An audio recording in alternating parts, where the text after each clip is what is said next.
So I just got back from working on site, and this is if you, let me just be real. Like this is gonna sound like very babyish to a lot of people, but after COVID, the company I worked for went completely remote. Um, but shortly after that, I got shifted to a contract where occasionally I have to go on site. So I'm in a very lucky and privileged position. Most of the time, I do get to work remote, but God, like the times that I don't. Like, I just don't know how people do it anymore. Like, I feel like COVID put the genie out of the bottle, and now it's just like it's so hard to go back, even though so many employers are asking employees to come back. It's just I could. I really don't want to do it. I also yeah. at the time me and Am had worked for the same company. I have since left, but I've actually never gone into an office full time. I did it Mhm. very, very briefly as an intern for 10 hours a week. And then I think it was literally I moved to Morgantown where we both used to live, and they made me come into the office because I had moved back. And I only came in for one day, and then COVID happened, and I never had to come into the office again. Yeah. I hate it. I don't see much Well, more value than in it. anything, like, I don't know. So if I were to give my thoughts on it, actually being there isn't the worst thing in the world to me. It's just that is my that's my energy for the day, right? Like, if Yeah. I'm at the office and I come back, I cannot do anything else. I can't work out, I can't socialize, I'm just feel dead. And that's probably, like, maybe a deficiency on my part because obviously most people do go in person and have time for hobbies and whatnot afterward, but, like, to go from going in office, then not going in office and becoming accustomed to that lifestyle and then going back again is just, it's cruelty, man. It sucks. So I don't want to go into an office, right? But what I really don't want to do is have a driving commute. So I'm in a position right now where there's a good chance I'm going to Yeah. find myself going into an office soon. But I live in a place, Duolingo office, I like can see from my front door basically. Google Office down the street, Meta Office downtown. I could catch a bus and be there in 10 minutes. Any of those are acceptable to me. But I don't own a car right now, and I really don't want to buy one. Uh, so that limits the job pool that I look at in general. Yeah. Yeah, it's, yeah, driving's a huge part of the equation. That also eats up a large chunk of your soul. Every time I go on site, it's like Yeah. 25-minute commute each way, See, which again, that's pretty not low for bad the at all. American average, but Yeah, that's that not bad at all. Like, again, I realize I'm a spoiled baby that when 25 talking minutes of about this, driving a but day sounds miserable to me. yeah, I hate it, dude. I hate driving. I have nothing like cars have no interest to me, and I if I could walk everywhere, I totally could. It's I would. nice. It's very nice. Yeah. So I don't know. I guess I just wanted to complain about that. Yeah, first world problems for First sure. world problems for sure. Yeah.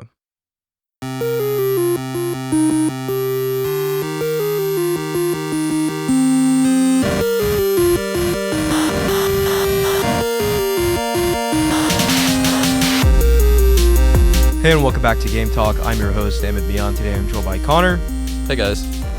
And can you believe that we're a week away from the launch of Nintendo Switch 2? Is that right? Yeah, Approximately 7 days, a right? week. How many days are in May? 31. So we're 8 days away. 8 days away from Nintendo Switch 2. And Assuming either of us. Oh, you will not have it, right? I don't think I'll get it at launch. I've been trying. I've been pulling all the levers I can to Yeah. make it happen, and it's just not happening. Nintendo refuses to email me.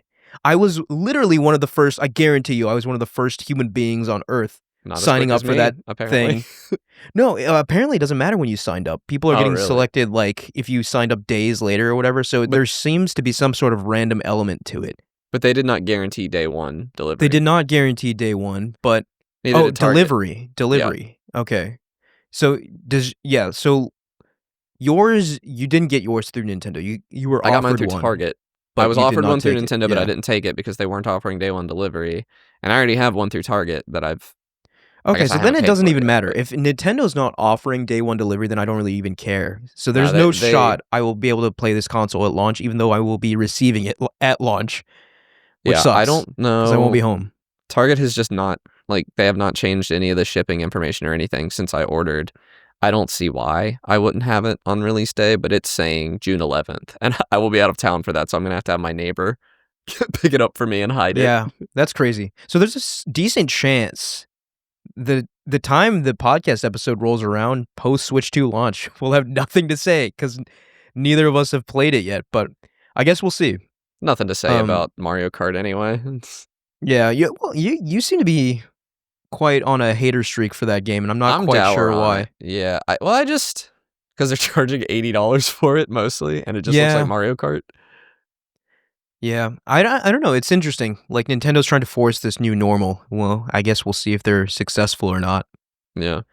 But I think the main thing we wanted to talk about today was game sharing in general. And Switch 2 is kind of being a pioneer for game sharing, right? So, like, the kind of DS download play mechanic is back for I Switch would 2. not call it a pioneer when Steam has been doing this for over 10 That's true. years. Steam has been doing it for a For long time. really long. And Yeah. PlayStation does it too, don't they? No, PlayStation doesn't do any digital game sharing. They Really? like they do like if you're in like the same console family and you can have like one other console, right? So like my Uh, sister has a PS5 that I have set as my primary PS5 even though like it's not, right? Like mhm. it's her PS5, but I have it set as my primary PS5 so she can play all of my games on her account on it, Mm. right? So it PlayStation's really good if you only want to share with one person. So Steam Um, has had this as long as I can remember. I think you can share with 5 people and 5 accounts and 5 machines.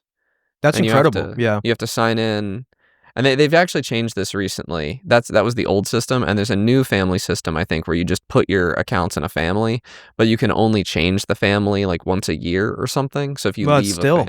yeah, Yeah. it's all your games, 100% of So them. how many people can be in a family? I think 5. 5? Mhm. That's actually insane. Imagine 5 PC players with their libraries of hundreds of games coming together sharing it. Well, it's more than that because you used to be able to be in an arbitrary number of families. So I had a That's friend crazy. who would just like because this is a feature not everybody used. So I had a buddy in college who it was just he didn't own any games. He would just like join. He would like when he made a new friend, he would like have them add him to their Steam family, and he would have access to their entire library of games in exchange for nothing. And but that only works if you are playing any game in your library, it kicks everyone else off of your library. And the Oh, new okay. system is such that you can play it's not that. You can as long as you're not playing the exact same game, you can share them with the new system.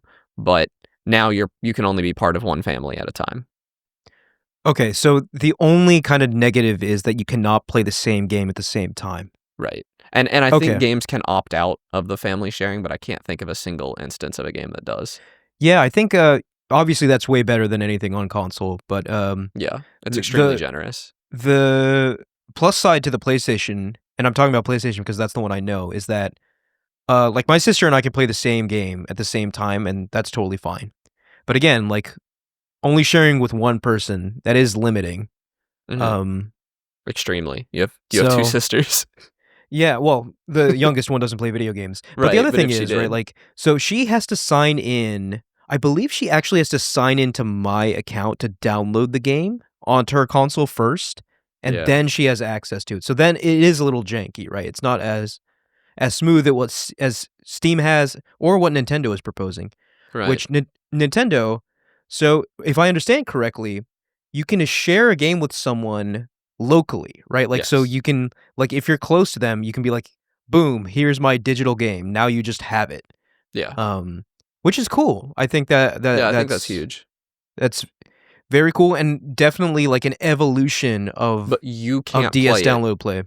You can't play it while you've shared it with them. Only one of Right, you has because it. I think their idea of game sharing is like, let's make it It's as like handing akin a to cartridge. a Yeah. physical game as possible, right? Like if I give you my cartridge, I'm not going to be able to play my cartridge, which And I think that's acceptable. I I think think that's that great. makes sense. Yeah. Yeah. So yeah, it's cool to see, and I think yeah, like it's it's better than giving a physical cartridge because I have given physical Switch cartridges to some of my friends before and have never seen them again. Mm, So yeah. this way, it's just like, I hey, think it's only I good know for, you like, didn't 2 lose it. weeks. It's on your console.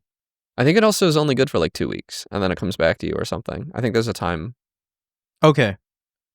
I didn't know about the time limit, but I could be still, wrong, like, but yeah. yeah.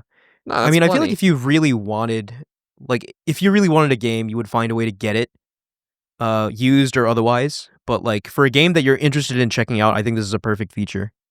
It is clearly, like, inferior to the Steam way of doing things. It's in my opinion because, like, my brother lives, like, 6 hours from me or something, and if I wanted to share a game with him on Switch, I would just be unable to do that, whereas on Steam, it would take 0 effort for me to do that. It would just be the Yeah. default. But Y- Valve is extreme. Valve had to. You have to look at the history of why Valve is so generous with things like this, and it's because they were more or less the first to this game, to the digital market, and they needed their product to be better than a physical game to get people on board with buying it. So they have had to be very generous in the past, and they just continue to be generous now because of precedent, I feel like. Well, I think one important part of that equation is that Valve is also not a publicly Not traded publicly company, traded. so Yeah, that too. Yeah. they don't have an obligation to make as much money as possible, which is why I feel like a lot of these other companies have been more resistant to this idea. Well, I don't know.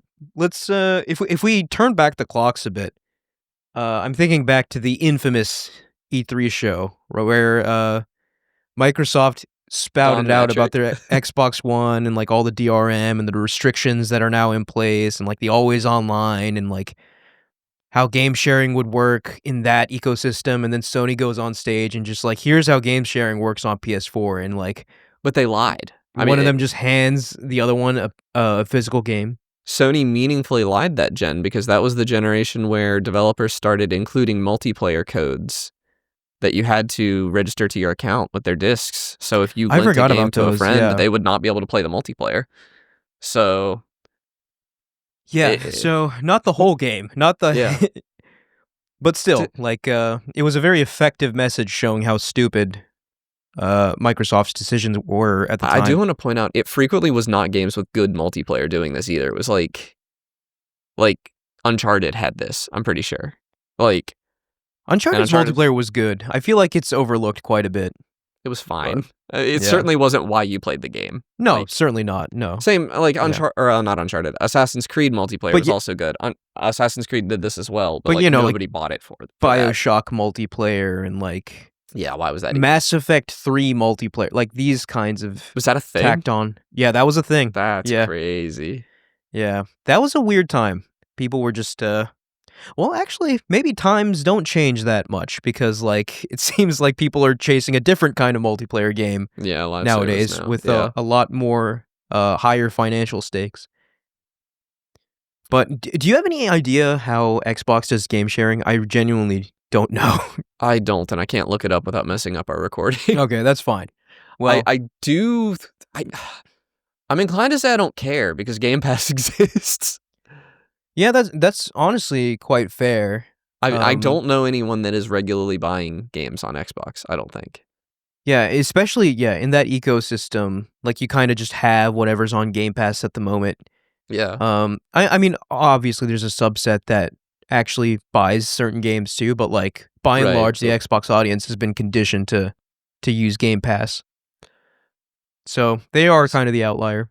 So there is another element to this that I wanted to mention that I don't know how well it works on console, but Steam, around the same time we got family sharing, we got remote play together, which allows you to stream any split screen co-op game to another person and they can play it with you.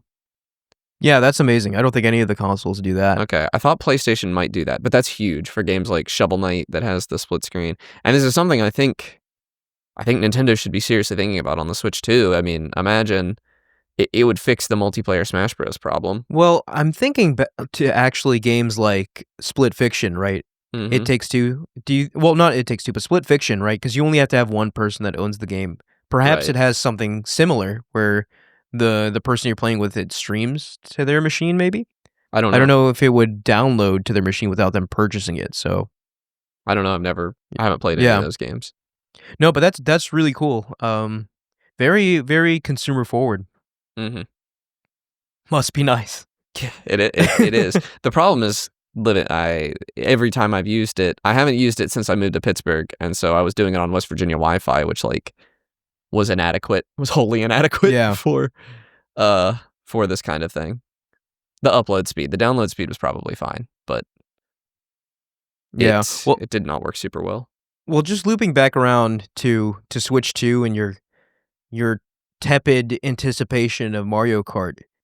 If you don't wanna play it, I could just get it and share it with you. Yeah. Yeah, but I bought the bundle. You did buy the bundle. I I bought also the bought the bundle. bundles, so I Yeah. will have it. I mean, I wanna have Mario Kart. I'm just, like, not Mario Kart has never been a game that excites me to get a new console, and it's always, like, a nice Yeah. icing on the cake, but I I don't see it as a system seller. I never would have bought a console just to play Mario Kart. I disagree with that, just because of how Really? I interact with Mario Kart, because, like, Mario Kart is I play Mario Kart with my friends, my family, that's like a thing Look at that we this can guy who all has kinda friends. rally around. Yeah, well, I don't have friends here, but, Yeah, whenever exactly. I Like, that's my problem is, like, I have people over, like, in this space, like, couple not times a often, year. yeah. No, It's I got you. extremely rare. Yeah. Uh, I just don't host very often. Yeah, and obviously, like, these Mario Kart games have online modes, but they're not the same. Like, I've tried Mario Kart 8 Oh, I played a ton of Deluxe Mario Kart 8 online. online. If you playing online, that's where you're forged in fire in Mario Kart. It's people are very sweaty Oh, yeah, online. yeah, I remember, like, the few matches I played, like, there were people just, like, straight up, like, a lap and a half ahead, Yeah, and this is coming from someone who can, like, quite handily get first in the race with CPUs at, like, 150, 200 CC, yeah. and I was just like, "How are you doing No, it's just this?" not Like, comparable at all. The CPUs it's are like a yeah. cakewalk, but the CPUs in general, like, are not very good in Mario Kart. So Yeah, um, I'm curious to see how it'll change with the yeah, having 24 of them. inflated number. Yeah. Yeah. And, like, I wonder if Nintendo Switch 2's, online infrastructure can handle 24 actual players, I mean, that's the question, right? We're gonna be at once. between all of this because I think game share. There's some online element of game share, I think, as well, like a streaming. I think there, yeah, game. What is it where you can stream your screen to your friends and everything in 5 Yeah, frames per second? their Discord replacement, right? That's what you're The talking about? chat, yeah, like there's gonna be a Yeah. lot of things about the Switch to it that are really pressing Nintendo's infrastructure. Which, like, if we judge them by Switch 1, it's not It's looking great, horrible. It's but terrible. Even but Mario who Kart. knows? Maybe they've really beefed up their back end for Switch 2. I mean, I don't even Possible. think it's been an infrastructural problem, like, they haven't had enough servers or anything. It's really been a, Implementation yeah, problem, we probably. don't have any engineers that know how to do this But, problem. well, I think it's very feasible that, like, they did get the engineers to Yeah. put it in place. Otherwise, like, what are you doing, Nintendo? Like, Yeah, this is otherwise a yeah. very strange direction to go in. And, like, well, Yeah. I will say, like, looking back at the reveal video, like, that was not appealing because, like, those people, when they were streaming, like, with each other and seeing each other's faces, like, their cameras were moving at, like, 4 per or no, the Yeah, games were it's a moving very at, low like, frame rate. Yeah. 4 to 8 frames per second. I'm just like, that would make me nauseous. That is how it's going to look at launch, they've confirmed. That was, Yeah. to limit the amount of GPU resources that had to be spent on it, and it's, like, Yeah, that makes sense, but unusable. Yeah, it does it, though? Like, my phone can play video and, like, play Fortnite at the same time. Like, yeah, have you tried that, though? Like, video calling while playing no, I Fortnite? haven't, but I Yeah.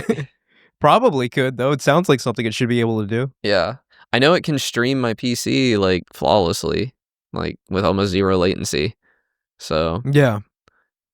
I don't know, Yeah, I don't know. probably low settings, but It's curious because, like, the Switch 2 hardware not really packing too much heat No. power-wise. No, I mean, So $500 seems really expensive for a console, but, like, a 500 it's a tablet. A $500 tablet, you do not expect very much from, typically. yeah, yeah. I don't know. It'll be fun to test out at least once. Well, actually, I don't know. I'm not getting the camera, so I won't probably have anything to say about it. Me neither. I'm not I mean, it can use any webcam, so, like, Oh, really? Can it? maybe I did not know that. maybe I'll I hook th it up to my webcam I use for Game Talk sometime, Is it but just like a USB-C webcam? I Is think it that can be USB. I think it can be USB-A Oh, because the right, dock because it usually connects has. to the dock. You're right. I Actually, think it yeah, can do that's either. interesting. Yeah, I might Yeah. stick my webcam on there just to see how it works. Yeah. So, Yeah, I don't know. that's cool. If I did that, I would probably put my Switch 2 at my desk temporarily or something. Yeah. Well, they are That's trying to you could use the Joy-Con Yeah, I as a could use a mouse. Joy-Con as a mouse. That might be how I play Metroid, if they would add ultra-wide support, that might be how I play Metroid Prime 4. Ultra-wide support. Now you're asking for too much. I'm Come asking on. for way too much. Yeah, Even you're not gonna PlayStation, I get don't think that. has proper ultra-wide support. Some games do. I know Death Stranding did. Like, it'll actually do I thought it just put black bars on the top and bottom. I think it actually does ultra-wide. Oh, okay. So and some of the latest PS5 games do, like, when they come to PC, excuse me, I Yeah, think they've been they pretty have good. been supporting that. I mean, ultra-wide support on PC is pretty good on everything these days. I can't Yeah, remember the last time I yeah. played a game that just straight up didn't support it. Outside of 2D games. And 2D games supporting ultra-wide is really difficult. I wouldn't expect them to do it. Do you have the whole screen in your field of vision, or is it, like, parts of it? It's the whole screen. Okay. Maybe you're just sitting a little further away. I Maybe. don't I know. mean, I for just feel like ultra-wide for me personally would be too much. I mean, it's definitely, like, the edges of my screen are peripheral, right? So, Yeah. like, I prefer central HUDs in games. I don't want HUD elements on the periphery because I have to, like, glance to see it. Mm. And I don't know, developers seem to understand that pretty well. Well, anyway, so yeah, we kinda talked about Switch 2, we kinda talked about game sharing. Anything else you wanna say about either of those 2 things? I wanna say game sharing has never been something super interesting to me, as an individual. I like it as a consumer, from a consumer advocacy standpoint, I'm really into it. But I just don't like to Well, be lent things, I guess. Like, you yeah, lent me an entire PlayStation and several games that I and you really didn't wanted to do anything. play for, like, 3 or 4 months, and I never even plugged the thing in. And, like, Yeah, why? I had it. I'd asked to borrow it. I wanted to play it. But it something not about it being not being yours. mine. Yeah. But on the other side, Game Pass doesn't bother me at all. Mm. It's, well, it's interesting you say that because, like, I remember as a kid, I did game sharing all the time with Yeah. friends, like, we'd always swap cartridges or discs or whatever, and, I that was a wasn't very allowed. common thing. My You weren't dad thought allowed, you know? my dad thought my friends were all morons, and Well, when I we don't were, know, like, like, super young. if you get something of theirs in return, then it's kind of like collateral, right? You don't have to Yeah, I guess. but I don't but know. yeah, like, gosh, I'm trying to remember. Like, there were definitely times where I borrowed, like, Game Boy Advance cartridges. Like, that was a very common thing, swapping Yeah. cartridges, like, back in the day. Yeah. Um, but yeah, like, I game sharing, like I mean, obviously, it was very simple back in the day, but it had to evolve with the times, and now we've got, like, basically the equivalent with Nintendo's solution with their digital game sharing. Um, so that's kinda cool to see as someone who kinda lived through the older era and then the transition into this newer one. I right now have a copy of Pikmin 2 that someone shared with me, 17 years ago, something like that. Yeah, I mean, this isn't quite sharing, They never asked for but it back. in college, I lived at this house with a few of my friends, right? And it's Mhm. just one of those houses where, like, people were like, the door was always unlocked, people were always Yes. in and Yeah. out. Like, obviously, I had to lock the the room to my or the door to my room because otherwise Mhm. I feel like stuff might have gotten stolen because who knows who was in there and when, Yeah. like, in the house. But all this being said, I found this bag, and in the bag was maybe, like, 20 GameCube games, Yeah. right? And some of them were, like, quite rare, like that, like, Legend of GameCube games are Zelda expensive, yeah. collection. And, like, Yeah. I tried to find out, like, whose is this? I asked all of my roommates, I like, have I that. asked friends who came over the house. No one had any idea whose it was. I ended up just keeping it. I still I have that I have a collection copy of of, GameCube games. I have just the disc, a copy of Super Smash Bros. Melee. I found it, That's like, valuable. this year, I found it, and I was Yeah. like, "Where did this come from?" I have no idea. I texted all of my friends to see if anybody was missing one. Nobody claimed it. I have no idea whose it is. I know that I didn't buy it, and I know for a fact I sold my copy of Melee to my buddy Christian as a kid for, like, Yeah. $20 or something. Yeah, it's funny because like, games, I mean, games are expensive, especially at younger ages, Yeah. and it's just, like, people treat them as, like, these kinda, like, used DVDs I often. I have so much if there's one beautiful thing about the move to digital games, it's that there are no more kids getting ripped off by GameStop. Yeah. You walk in with a haul of, like, 18 games, and they're like, "I can I feel get like you people still do that, $40." though. People still do that. You should Like, well, yeah, yeah, but if I you're feel buying like your people games do. digitally, you can't. Yeah. Yeah. Because I would rather give them I would rather have not been able to sell those games than have Although, traded like, them in I to guess there is GameStop. an aspect of this that we kinda glossed over in that, like, the decrease in prevalence of physical game sharing and the increase in digital game sharing means that it's another mechanism to which lower income people are kinda priced out of video games, right? Right? Because Because there's like, no used games. yeah, used games are becoming, I mean, obviously, there's still a lot of them, but, like, that's becoming less of a thing, and obviously, the big companies hate the idea of used games. They want to get, your money for the copy of the game. So, This is another instance where it's been a non-issue on Steam because Steam has always had such generous sales. yeah, and that's where, like, Steam especially, but, like, I think all the companies minus Nintendo have really stepped Mhm. up, in having those kind of fire sales where they sell games for very, very cheap prices, but, But there's still um been no opportunity to get Breath of the Wild. Like, the very yeah, first yeah. Switch game is Nintendo still games, forget about $60. it. But, like, I don't know, like, it maybe the Steam sales compare, but, like, for me, I still think PlayStation and Xbox, yes, the sales are good, but, like, nothing beats, like, I remember there were Black Fridays where I walked into GameStop and picked up, like, 6 games for $5 a piece, and they were, like, games, like, Yeah. full length, like, AAA games. You don't understand you weren't there. So Steam sales are nowhere near as good as they used to be, and you don't understand Right, what yeah, the there was an game era for like, sure. there were the age of the flash sale where it would be like I remember working at camp during the Steam summer sale, and it was like I had to this was a place with no internet except in, like, very select locations, and I had to try to check in a couple times a day, and it was, like, 1 meg internet, so it took 40 minutes for the page to load or whatever. Yeah. But it would be, like, worth it to do that because Mhm. there would be sales that are, like, 2 hours only, this game is 99 cents or something crazy like that. Like, Yeah, I actually remember hearing about that era, and I was just like, "That's if crazy." if you Like, had $50 for a Steam sale, you could walk out of there with, like, 10 or 15 games that you are gonna yeah, have a really good time with.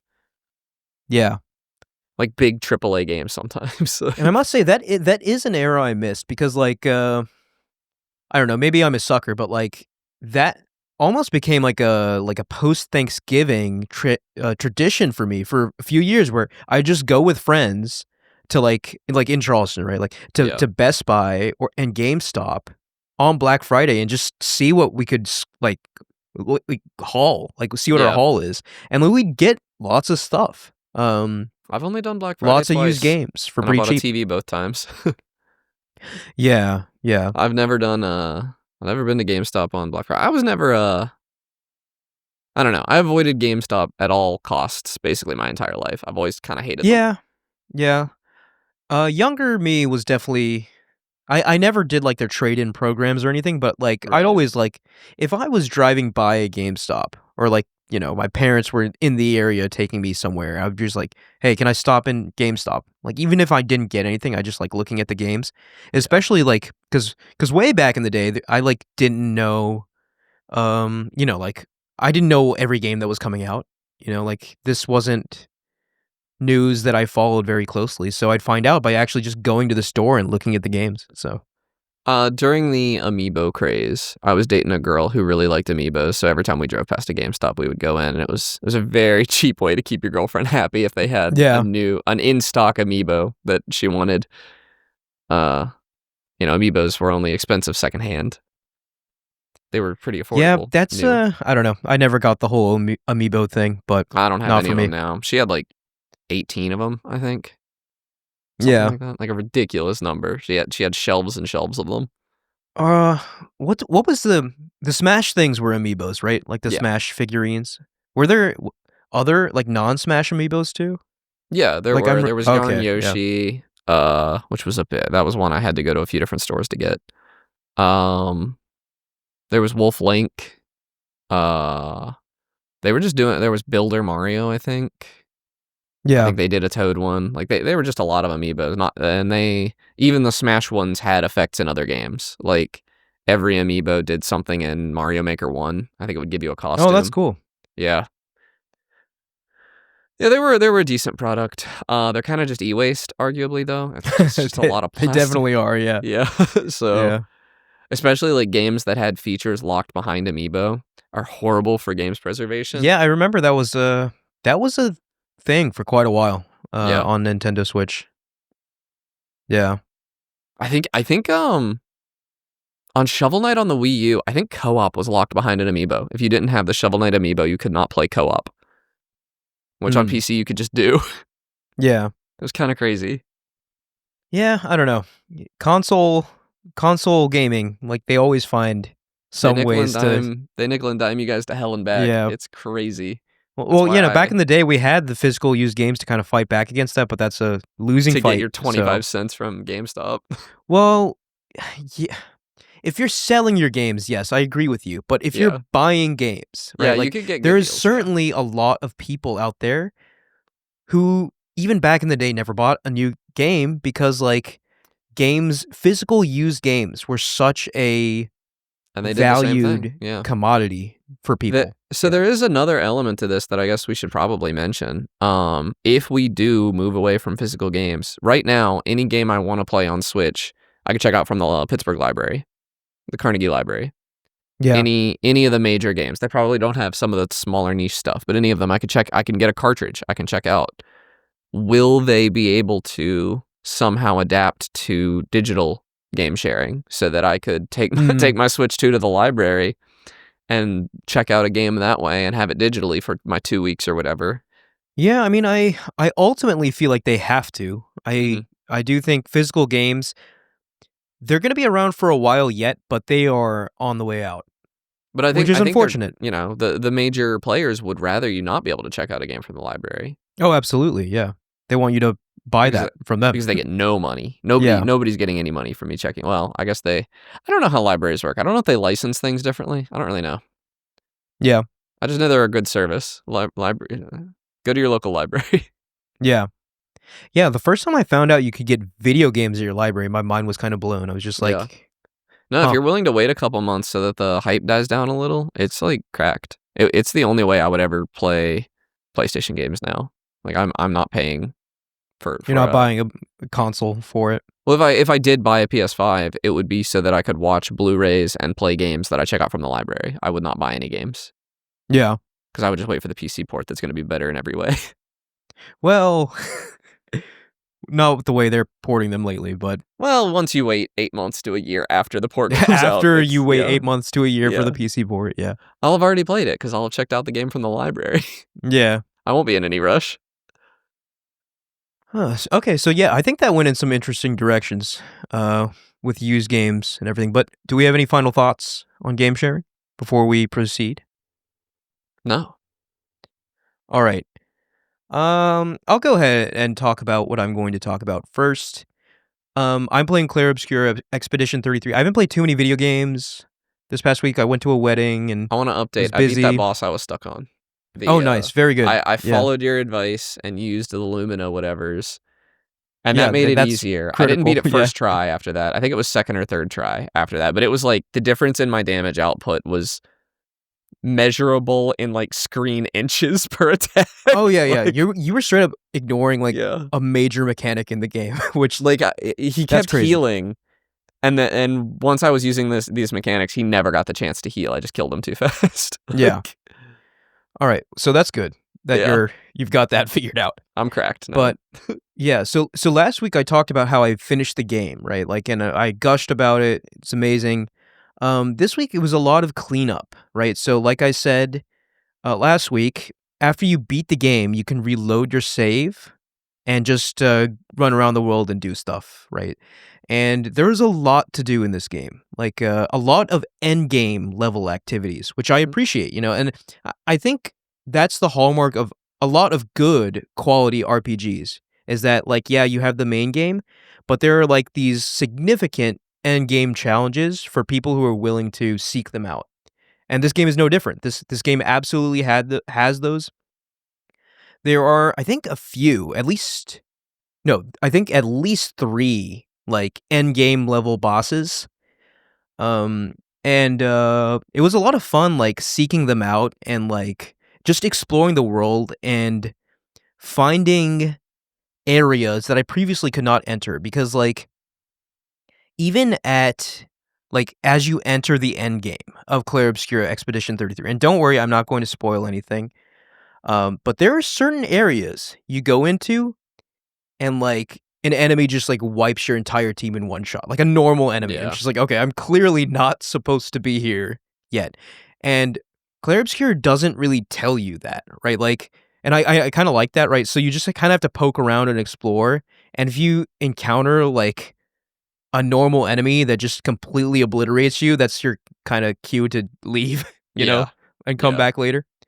I've run It into that. could it could display the enemy's level or something above them or something, but it doesn't do that, which I like, actually. I It think just that lets you because you encourages lose nothing to a death in this game. You lose, right, like, 25 exactly, seconds of yeah. progress. Yeah. I mean, if you did lose something, then that would suck, but Yeah, it'd be really annoying, yeah. yeah.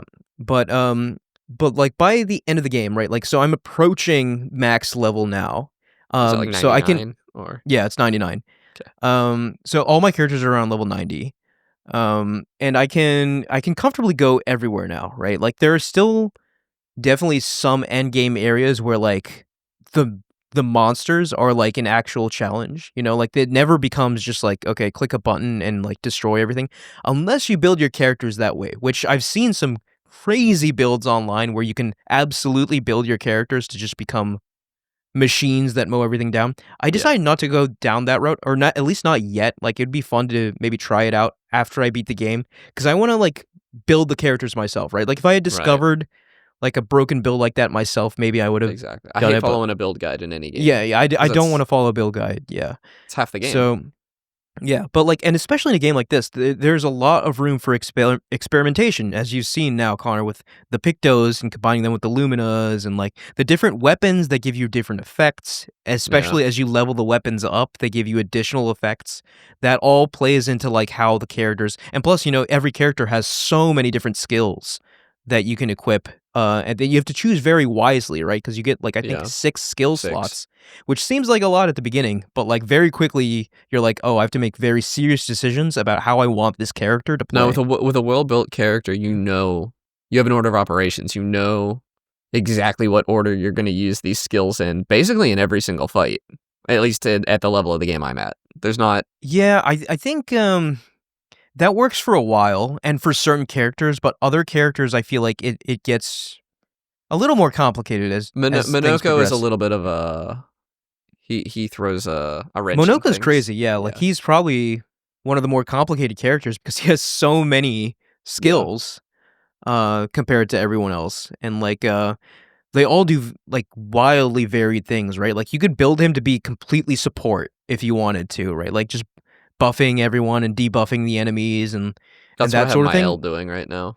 or you could build him to be total, like, tank or damage dealer. Monoko's very flexible.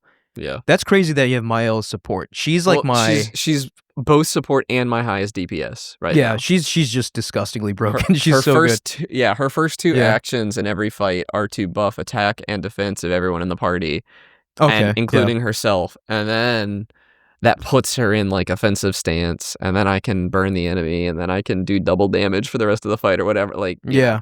She's No, that's cracked. fascinating. I love hearing about your build because that's very different from how I use my L. Yeah. Um, and actually, I can't talk about how I use my L because that would Right, spoil yeah, some things spoils, for yeah. you.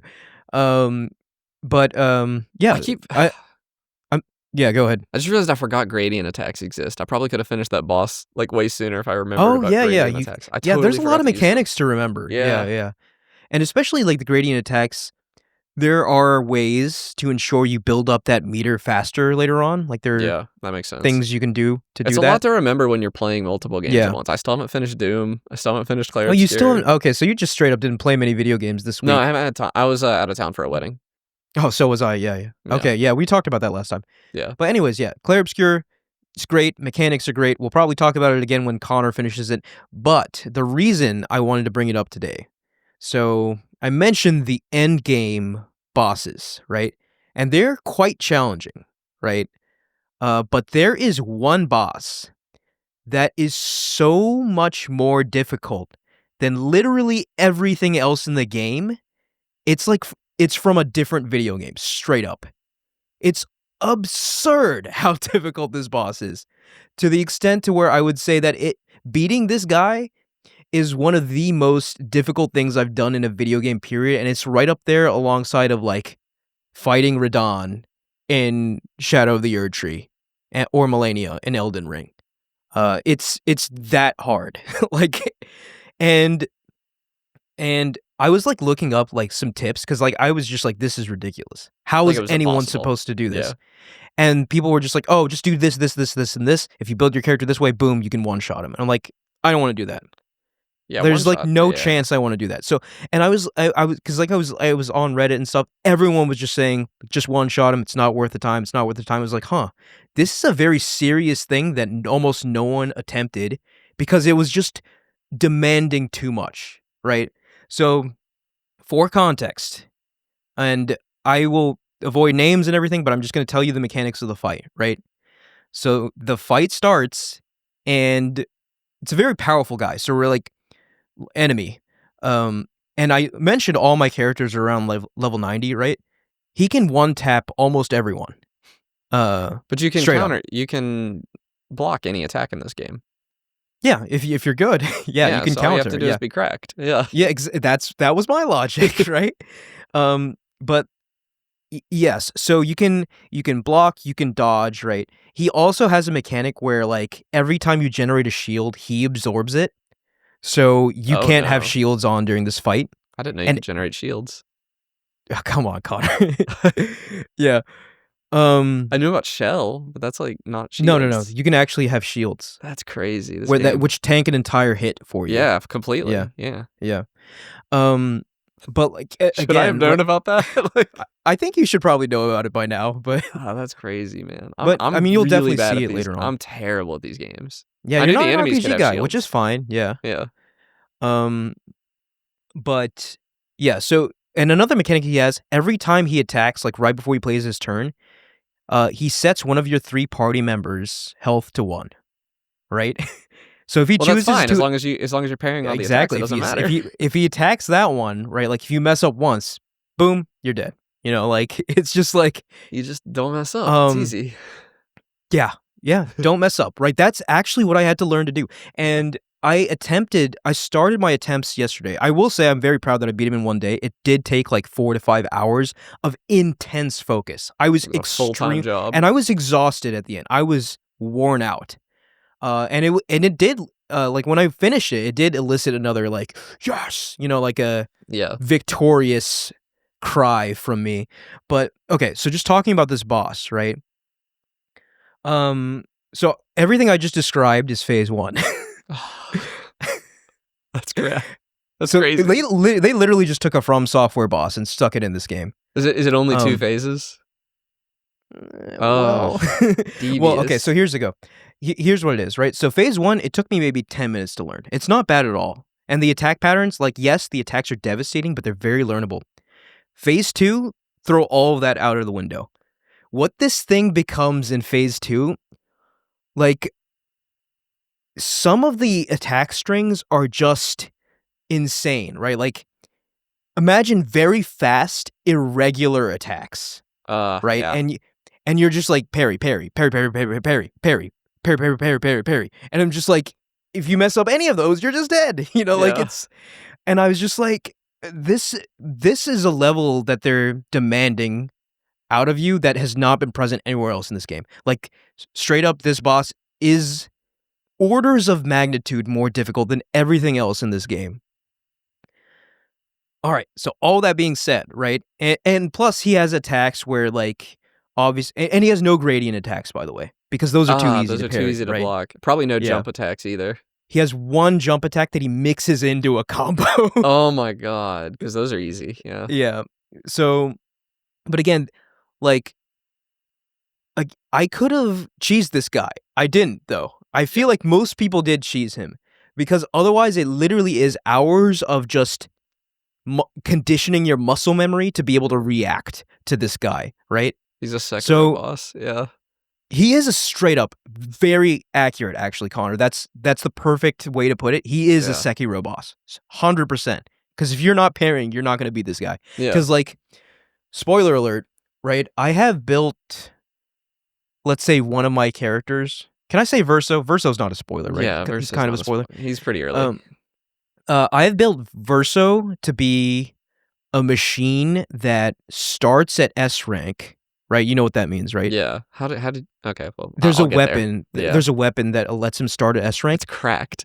But and that if you go each turn consecutively, you don't take damage, you get like a 20% damage buff. That's crazy. And he has a skill called Ascending Slasher or whatever that each time you use it, it becomes more powerful.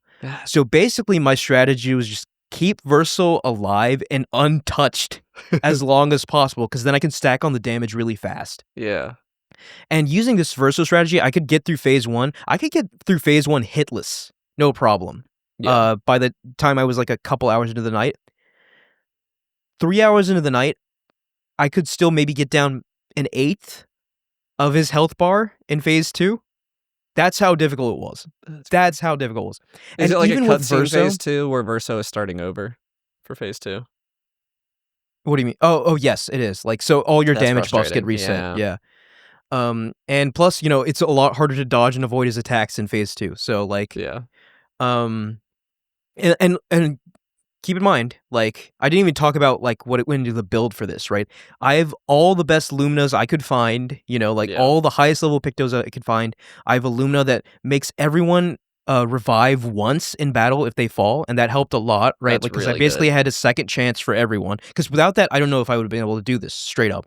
I also have a Lumina that if you get hit, no, I also have a Lumina that everyone plays 2 times in a row when they play.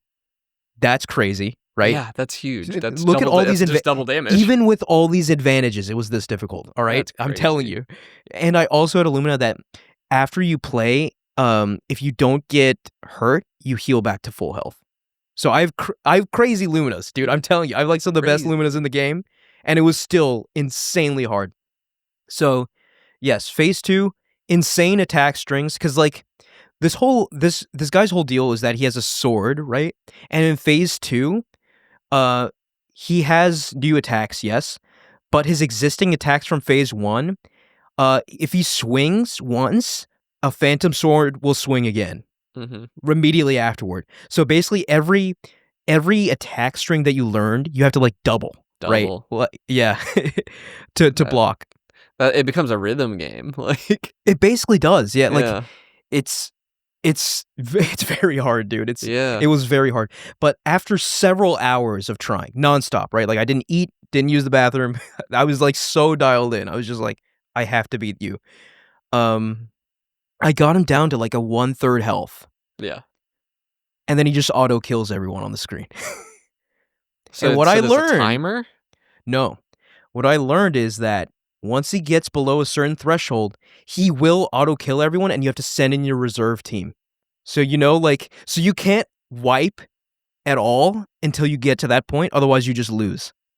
So my question is, does it always let you send in your reserve team? Because I had instances where if I was too far into the fight, it wouldn't let me. No. It should always let you, right? Like if you have, I had instances where it wouldn't. That doesn't sound right. I don't know. No, against is Renoir's name? I forget. I would Yeah, fight him, Renoir. and Okay, yeah. So if I got hi- past like 4 or 5 turns and his wiped, the mechanics of his fight might have been a little different. okay, I have difficulty remembering, but okay, in most scenarios, unless it's a fight specific mechanic, okay, if your reserve team is alive, you can send them in, right? Like okay. you have 3 people on field at once, which means you have 2 backup, right? Mhm. So I was just like, once that happened, I was just like, "Are you kidding me?" So now you So have to not learn only your do I backup have to play characters. perfect, I have to play so perfectly that I can't even fall back on my backup characters. Because my strategy was having Mael in backup because she's just so freaking She's so strong, strong, yeah. and I had built her to be like a duelist, right? Like, so she's strongest 1v1. So like I was always saving her for the back, right? And, like, inevitably, my front team would get wiped out, and my back team containing Mael would come forward. Um, but when that happened, boom, Mael's gone, game over, right? I was That's just like, "Oh my crazy. god." So I have to do all this without Mael, basically, Yeah. to have a chance of beating this guy. So then what followed was even more time, like maybe 1 or 2 more hours of grinding against Phase 2, because Phase 2 is no joke, right? Mhm. But, like, once he snaps everyone and everyone's gone, that's basically what Phase 3 is, right? Yeah. Because like, the But second time I you're on your phase 2 now. yeah, the second time I got to Phase 3, right? Like, because the first time, he just wiped my reserve team and Yeah. the game was over. I was like, "I can't believe that just happened. I'm gonna kill myself." But the second time that happened, right? He wiped my first team, and I still had Mael, and Monoko. They were my backup team. Yeah. And I was just like, "All right, let's do this." And then I find out in Phase 3, it's not just 2 hits, it's 3 hits per each attack. So the attack string changed again. Crazy. And I'm like, the developers are out of their mind putting a Yeah. boss like that in And you this can't game. practice it. You can't Yeah, practice it because you you have have to get to it. to practice it, you have to get dude, I cannot stress to you, I got to Phase 3 maybe 3 times total in, like, Yeah. 6 hours. Like, that's how difficult it is, you know? And that's how you get to practice it, by getting to it.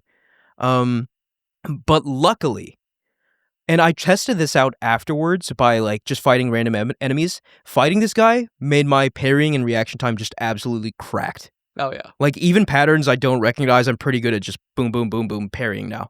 Yeah. And on normal difficulty, I will say, on expert, it tightens the parry window even more. I can imagine how hard this boss will be on expert. I Well, did you're gonna not do find that. out though, right?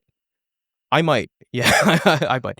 But, yes, so Phase 3. So, like, I think on my 3rd attempt getting him down to Phase 3, uh, all the cards aligned, I was in the matrix, I was parrying everything, Yeah. and then Mael got him, and my god, dude, like, what? That like, I was not expecting a From Software boss level experience in this game, Was the and that reward worth it?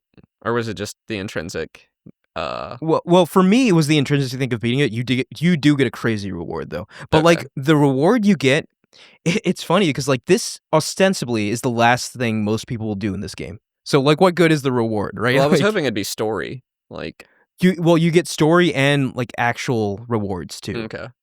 Um, and the story is very interesting, and I think, honestly, like, 'Cause I from what I've recognize the seen so name far that you posted something earlier. I yeah, recognize the name from a menu. from what I've seen so far, it could maybe point at, like, a sequel or spin-off game, because Hmm. I feel like this world is so rich, they have to continue Clair something. Obscur Expedition 44 or 34. Or Clair Obscur something, right? I think that's why they titled it that way, because they can keep Clair Obscur and then change the title around. Yeah. Um, but I can say I'll be yeah. there day one, whatever it is. Yeah, certainly. But yeah, so lore was interesting. The item reward was fantastic, but again, like, I have no idea what the purpose of that is. Maybe you take it into New Game Plus and it's useful there. And you That's just probably it, win. because, like, I can't imagine someone doing this before literally any of the other, like, imagine doing this and then the final boss of the game, like, the actual, like, I mean, that's the the same story final boss, you would Millennia, like, stream that final boss. the It Elden would Beast make is, like, really easy compared to, like, yeah. Millennia. Like, Right, yeah. So it is interesting they went that route with this game where, like, obviously you played the game, you get a 10 out of 10 experience, beautiful story, beautiful characters, whatever. But there's that additional challenge waiting out there for those who want to seek it out. And if you want to cheese him and just one-shot him, like put together a build that just absolutely annihilates him in like seconds, then you're free to do that. And I love that the game gives you the freedom of tackling this however you see fit. But I did do it the old-fashioned way, and I did videotape it, and I did put it on YouTube, and then I took it off YouTube based off your recommendation. Yeah. But You should have I it on. You should just have a yeah. personal channel. I should We just have a can't- personal We channel. can't Like, mess I don't with the even really want to algo share on it with game. anyone. Like, I just want to like I did this. I feel proud of this. So, yeah, that's my story of fighting. I mean, I'll just say the name Simon. It's not actually a spoiler. He doesn't really tie into the main story at all. It's just like a side story. But like, if you're curious at all, look up Clair Obscur's Simon, and you will see some of the craziest parrying feats in any video game. I'm gonna beat him first try. Because you, that would be the crazy. Like, if you beat him first try without cheesing him, Say, like, I'm just gonna use you're the the cheese build. actual like god of all gamers. Like, there's no question about it. Just reacting to everything, I'm like just cracked. reacting to everything in like a tenth of a like. Like, there's some of the reactions where you have like milliseconds to react. Like, it's just Yeah. No, it's nuts. I'm terrible at this game. I'm not gonna beat him at all. But you should if you get there, you should fight him just to see what I had to go Yeah. through, just to see. Just to yeah, understand. We'll see if I ever get to finishing this game. I'd really like to, but Yeah, you really should. Like, summer's just a really busy time for me. I don't know. Summer is a busy time. Because I'm going out of town again next weekend. So yeah, I'm going out of town this weekend for another wedding, and then next week I'll be out in Florida. So Yeah. like, it's just it's not a whole lot thing. of gaming time. Hopefully, I can stream it to my phone. Good luck, dude. Beating Simon, stream only, Yeah, all parrying, internet actual god level. Internet on Hilton Head is also like Oh, it's horrible. horrendous. Yeah, it's the Horrible. worst I've ever experienced straight up in the US. But anyways, that's my story with Clair Obscur. I'm ostensibly like, I have very little left. I have like maybe a couple journals to find, maybe like and I think a couple lost gestuals to find. I have very little left to do before I 100% this game. Yeah. So I basically just devoured this game. I'm like a little over 50 hours in to my save now. And I'm still like very strongly considering New Game Plus, which just tells you how much I love this game. So Yeah. But that's my story of how I beat the hardest boss in Clair Obscur Expedition 33. So back in the Monster Hunter grind, Monster Hunter Wild's May update is released, which is apparently to the Monster Hunter team a small update because it's not a title update, which is what they call their big like adding monster updates and stuff. There were no monsters added or anything. What got added was some balance stuff. Some of the weapons got rebalanced. They added the Street Fighter crossover. You can now play as Akuma, and he has a move set. Like, you can punch the monsters, and the damage it does is based on what weapon you have equipped, like how strong your weapon is. But it's like a full, like, people are calling it the 15th weapon. Like, it is actually... Yeah, I was gonna say, like, if you punch a monster, that's a whole new move set, right? It is a new move set. It is not as elaborate as the Monster Hunter weapons are, necessarily, but it is, like, a full, like, if you equip the full Akuma armor set, you can punch the monsters, and it is like a new weapon. And there are people posting videos of them like beating all the different monsters with it.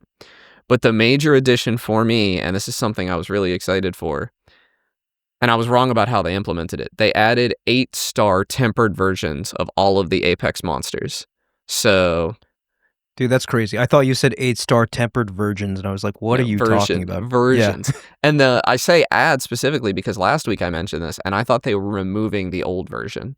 So there's just more. This was purely additive, yeah. So you can still fight the easier versions of these monsters that were in the game before. But now, the other thing I'd complain about is that there weren't, if you were at the end game, you were basically just hunting tempered Arkveld over and over and over again. And now... you have a lot of variety. There's I'm not going to say tempered for every monster, but the monsters you can fight a tempered 8-star version of are Arkveld, Gormagala, New Udra, Uthduna, Raydao, Jindahad, and I think Jiwoo, and I don't know about Jiwoo, and Mizutsune. So that's like, I don't even know how many monsters, like 8 or 9 monsters. So that's like enough variety, and then plus there's multi-monster hunts. So you might be doing something like a tempered 8-star Mizutsune, and also a tempered Guardian Rathalos or something. And that's a compelling hunt. I did that last night. That's a fun one. Like, the second monster is always going to be easier because there's just really only one. I guess you could technically get like a tempered Uthduna and a tempered Mizitsune in the same hunt, and that hunt would be like insanely difficult. Yeah. Well, I guess difficulty might be the wrong word. It's going to take you a few minutes because you're probably not fighting them at the same time, but fighting them back to back is going to be pretty hard. It's just a lot of variety to the game now. So what is being 8-star? What does that add? Do they have new moves, or like they just have higher health pools, or They do not have new moves. I don't know if they increase their health. The biggest difference to me was that they are more wound resistant. That seemed to be what okay. they had tuned the most, because it was pretty easy with basically every monster in the game before now. To the first half of the fight would be kind of difficult, but then you would get them caught in a wound loop where you would wound them, and then you're dealing so much damage from the wound that they collapse, and then you get so much time to attack them while they're on the ground that you've opened new wounds. And so once you started that loop, the fight was basically over. And these new 8-star versions of the monsters are tuned such that that just never happens. The fight was pretty difficult the entire way through. Not like I thought I was going to lose, but I was like fully engaged for the entire fight in a way that I had not been before. It was it wasn't a huge addition of difficulty, I don't think, but it was enough that it feels right to me now, and it did not feel right to me before. I'm having and way more fun hunting these guys. that's a pretty powerful statement coming from the Monster Hunter guy. So Yeah. I mean, you've It played feels all of right. these games, and I now think you're this is the saying best, and we still have a lot more content to come. We haven't, Title Update 2 is coming sometime in the summer, adding at least Legaia Cruise, which is a monster I've never fought, but it's from Monster Hunter Tri. I think they're adding at least one other monster and some more balance changes and stuff. Yeah. But there's more content to come, but I think this is already the best a base Monster Hunter has ever been. There's just, I don't think any other That's has awesome. had the variety in the hunting at the end, which is what's really important to me. I don't want to be hunting the same monster over and over and over. That's not fun to me. Right. Yeah. What a game. Yeah. I gotta get back to it at some point. Yeah. Yeah. It's like enough now that I want to make a better build, kind of. Like I Yeah. didn't really feel compelled to do that at all before. My build was good enough that I could beat every monster, but now it's like I would like to be able to beat them faster. It's taking long enough that like there's the incentive to optimize is there now, and it wasn't. You still before. using Charge Blade? Yeah, still using Charge Blade right now. I also made an in-game gun lance to mess around with, and I'm pretty good with it, but I'm much slower. Mm. What was the weapon used before Charge Blade? Hammer, maybe? Oh, Was it hunting hammer? horn. Hunting horn. Hunting horn. Yeah. It's interesting you've fully switched off of that. Hunting horn. It's just kind of more fun with multiplayer, which I haven't been playing a ton of. Okay. Yeah. It also like the end game mechanics do not really feed into hunting horn. The Ardean hunting horns, the Ardean weapons are the end game grind of Monster Hunter Wilds, and the Ardean hunting horn just doesn't interest me that much. So I'm kind of just doing the Ardean grind with other weapons. And I think hunting horn is getting tuned significantly in Title Update 2, so I'll probably go back to it. It's getting a lot of updates. They're also adding soon they're adding layered weapons. There's already layered armor where you can have the stats of one armor but the visuals of another. And we're getting that for weapons, which is huge because everybody thinks Ardean weapons look really bad. And nobody really likes the look of them, but mechanically they're very cool. But the looks, I mean, that's huge for a game like this because now you can just look however you want to look. Yeah. I played the Blossom Festival, so I got the Weeb outfit that I think looks pretty good. It's unattainable now, Ahmed. You missed it. That's okay. No, shout out to so when I was in Japan, a friend of mine from college messages me out of the blue. I haven't talked to this guy since college. Yeah. Great guy. His name's Ben. And he's like, "Dude, are you in Japan?" I was just like, "Yes." And he was like, "I am too." But unfortunately, we didn't get to hang out. We like barely missed each other. But he did mention that like I'm missing the Monster Hunter Sakura event for this, but like it's worth it or whatever. But I was just like, yeah, even he's playing Monster. Everyone's playing Monster Hunter. It's huge. Its retention is apparently like percentage wise worse than World, but the actual player count is. I mean, right now it is the best selling game of the year. Oh yeah, I think it's probably not going to be Call of Duty when it comes out, but I don't know if it's going to be Game of the Year on our show, but I still strongly believe that there's a good shot at it winning Game of the Year at the Game Awards. I think. Oh, I mean, I think there's a decent shot of both happening. Yeah, I do too. But there's a I think this year, I mean, this year is going to be a very interesting Game of the Year discussion because, gosh, I mean, last year was quite interesting too. It's always interesting when there's multiple contenders. I think the last couple years before last year, it was very straightforward, right? Everyone knew Baldur's Gate was Game of the Year. Everyone knew Elden Ring was Game of the Year. But yeah, these years are way more fun when there's multiple. And I'm finishing Clair contenders. Obscur, so you have to at least, by the Game of the Year discussion, beat High Rank Xixia. Yes, I will do that. That's where I'll draw the line. There's stuff after that, but you don't have to do all that. You have to beat High Rank Xixia. I get it, because I have not finished the game yet, right? So I can't... you only played the part of the game that we agreed on the podcast was really the worst Monster part. Hunter, yeah. And you liked it, but it was I did the like worst it, part. yeah. So yeah. Yeah, this isn't going to be another Tears of the Kingdom situation. I will do that certainly by the time, probably well before that, but certainly by the time, because you don't have that much left to play really. I mean, I'm at over 100 hours now. I hit that last night playing the new update, which is crazy because I don't even think I have 100 hours. I don't know. Do I have I can't check because I'm recording. Yeah. I just about messed up our recording. I don't know if I have 100 hours in Monster Hunter World, even including, because I think I did 40 hours base game, 40 hours Iceborne. I think this might be my first 100-hour Monster Hunter. But I might be wrong. I might have done 80 hours base world and then 80 hours Iceborne. I'm not sure. I might have 160 hours in that game. It's a lot of Monster Hunter for one man. But this is pre-expansion. I'm already at 100 hours and I fully intend to play a lot more. Yeah, it's basically not even in its final form yet. Every time there's a content drop, because the rumor has that there's going to be a significant shake-up on the Ardean weapon system with Title Update 2.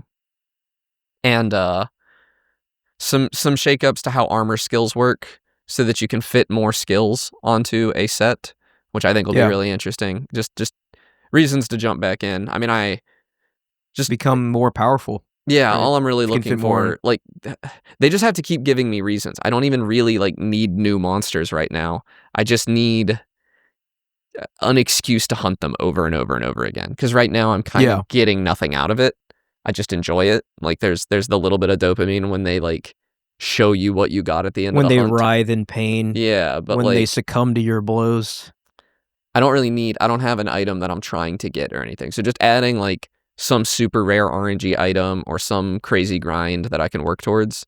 That's what funny. I need right now. I just wanted to throw in. It is. I feel kind of bad watching really good high level Monster Hunter videos because it basically just looks like animal abuse to me. No, because they're just writhing on the floor and they're just wailing on him. Geez. They fly up into the sky and they shoot the flash pod and then they immediately fall to the ground and start wailing on him again. Yeah, it's just mean. Struggling, and I'm just that's kind of messed up. But it's cool that you're good enough to do that, I guess. Yeah.